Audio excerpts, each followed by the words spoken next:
For decades, fans have always wondered, what was the true relationship between Jimmie Walker and Esther Rolle, the two stars of Good Times? Rumors of behind-the-scenes tensions had circulated, but Walker had never admitted to anything. Now, at the age of 78, he has finally revealed the truth, leaving everyone surprised.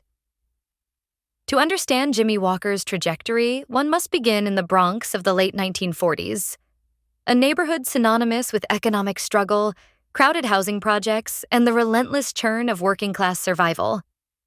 Born James Carter Walker Jr. in 1947, he was the product of a fractured household. His mother, a nurse who often shouldered the family burden alone, represented both stability and sacrifice, while his father's sporadic presence left behind a silence that shaped much of Walker's formative years. This absence was more than personal. It mirrored the structural realities of countless African American families navigating post-war urban America. For Walker, it set the stage for a life defined as much by resilience as by ambition. Initially, there was little indication that Walker would become a performer.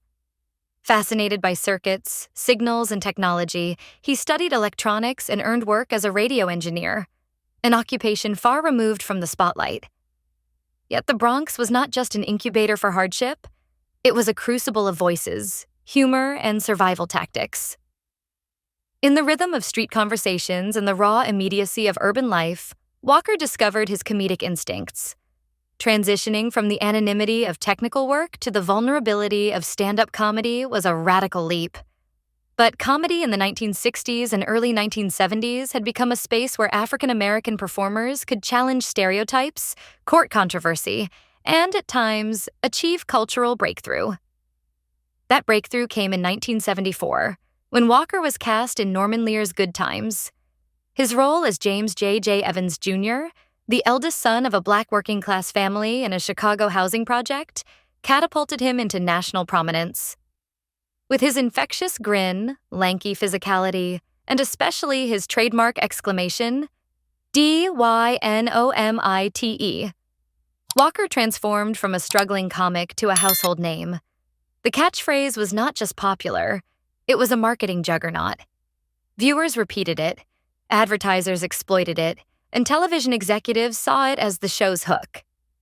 For Walker, it was both a blessing and a curse. Instant fame coupled with creative confinement. Yet beneath the laugh track, Good Times carried tensions that reflected broader debates within American culture. Norman Lear envisioned the series as socially conscious television, exploring poverty, systemic racism, and the dignity of Black families in the face of adversity. For co-stars Esther Rolle, Florida Evans, the matriarch, and John Amos, James Evans Sr., the show was an unprecedented opportunity to depict African American families on television, American life with authenticity and moral weight. To them, Good Times was not merely sitcom fare, but a form of cultural representation at a critical historical moment. This was where conflict ignited. Walker's portrayal of J, exaggerated, comedic, often bordering on buffoonish, became the central attraction of the show, overshadowing the more serious themes Rolle and Amos championed. To Walker, entertainment was the essence of television. If the audience laughed, the show had succeeded. But to Rolle, laughter without grounding risked reinforcing damaging stereotypes.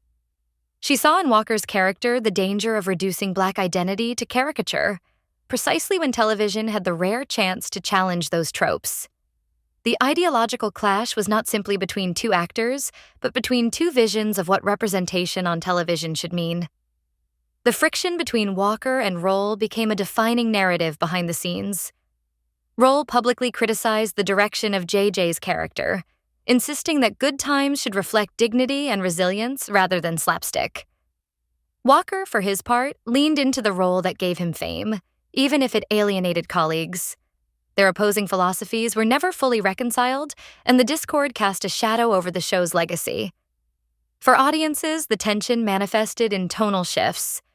Episodes oscillated between serious explorations of poverty and comedic interludes dominated by JJ's antics. When Good Times ended in 1979, Walker was both elevated and constrained. He had become an icon, yet he carried the burden of typecasting. The entertainment industry rarely forgives breakout roles, and Walker discovered the paradox of success. The same qualities that made him famous restricted his opportunities. Still, he persevered. He returned to stand-up stages, guest starred on television series, and embraced projects that ranged from obscure cult films, big money rustlers, Super Shark, to mainstream appearances. His career path mirrored the broader challenges faced by sitcom stars whose personas had been indelibly etched into the cultural imagination. In 2012, Walker attempted to reclaim his narrative with the memoir Dynamite: Good Times, Bad Times, Our Times. The book was part recollection, part defense, and part cultural commentary. It revealed not only his experiences in the entertainment industry, but also his ambivalence toward fame and the controversies surrounding Good Times. More than anything, it underscored how the debates between Walker and Rolle had never been trivial. They represented competing visions of what Black visibility on television could and should be during the turbulent years after the Civil Rights Movement. Time has a way of reframing memory. For decades, Jimmie Walker resisted addressing the full extent of his conflict with Esther Rolle, preferring instead to deflect or minimize the ideological battles that raged behind the cameras of Good Times. But in a recent interview at the age of 78, Walker finally broke the silence. What emerged was not merely confession, but something closer to contrition. A recognition that Rolle's resistance to his comedic dominance was not personal animosity, but a principled stand for the integrity of Black representation in American television. "I see it differently now," Walker admitted. "Back then, I thought I was just doing my job, making people laugh. I didn't realize Esther was fighting for something bigger. She gave Good Times its soul. I wish I had seen it sooner before she left us." The candor was striking, especially from a man whose public persona for years leaned on detachment and humor rather than introspection. Rolle, who died in 1998, had long articulated her misgivings about the direction of the show. She wanted a program that affirmed the strength, dignity, and endurance of Black families, one that could counterbalance decades of caricatured portrayals on television. For her, comedy had to be rooted in truth. For Walker, however, truth was negotiable. Laughter was the metric that mattered. The divide was both generational and philosophical. Rolle, born in 1920 in Florida, had lived through Jim Crow, the Great Migration, and the Civil Rights Movement. She carried with her a lifetime of experiences that shaped her belief in the responsibility of art. Walker, nearly 3 decades younger, emerged from the rapidly changing cultural climate of the 1970s, where the allure of stardom and mainstream acceptance often eclipsed deeper political commitments. Walker's acknowledgement at 78, then, is more than a personal statement. It is an admission that Rolle's instincts were correct, that her insistence on dignity over cheap laughs carried enduring value. His words echo with regret, but also with belated respect. They invite us to reconsider not only the Walker-Rolle conflict, but also the broader dynamics of representation that continue to haunt Hollywood. The timing of this revelation matters. In the decades since Good Times, debates over representation in media have only intensified. The questions Rolle raised in the 1970s: how should African Americans be portrayed? Who controls the narrative? Where is the line between entertainment and exploitation? Are still unresolved. That Walker now embraces Rolle's perspective underscores how prophetic she truly was. Her refusal to compromise, which once made her seem combative, now reads as foresight. She recognized that the stakes of television went far beyond ratings. Walker's regret also highlights the personal costs of creative conflict. By his own admission, he and Rolle never reconciled.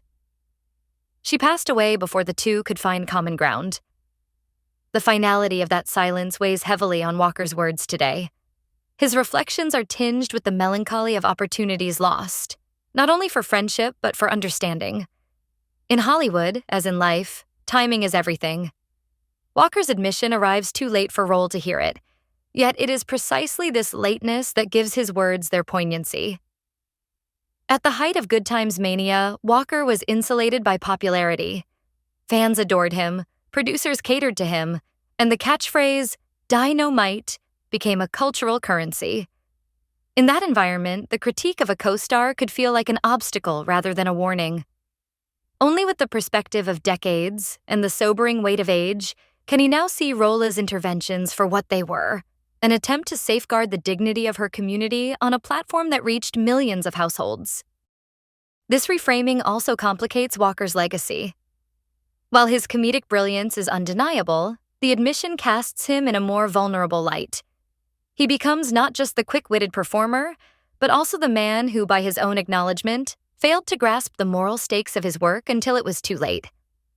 That honesty, however painful, may endear him to a new generation of viewers who value authenticity over image. In many ways, Walker's belated tribute to Rolle mirrors a larger cultural shift. The recognition that pioneers like Rolle, often marginalized in their own time, deserve acknowledgement for battles they waged on behalf of those who came after. She fought for representation when the cost of speaking out could mean alienation or career stagnation.